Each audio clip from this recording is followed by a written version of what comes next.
O mahal kong Pilipinas, ikaw pa nga ba itong aking nasasaksihan? Bakit tila napakarami ng nag-iba? Pilipino pa nga ba ang sa'yo'y mga naninirahan? Sa gitna ng dilubyong kinakaharap mo, hindi pa rin naglalaho ang pag-asang para sa'yo.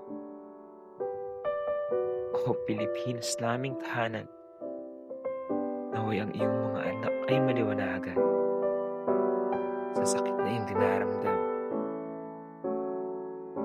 at kumirot nawa sa aming kailaliman ang mga hirap at pinagdaanan. Ikaw lamang ay aming makamtan at mapakinabangan.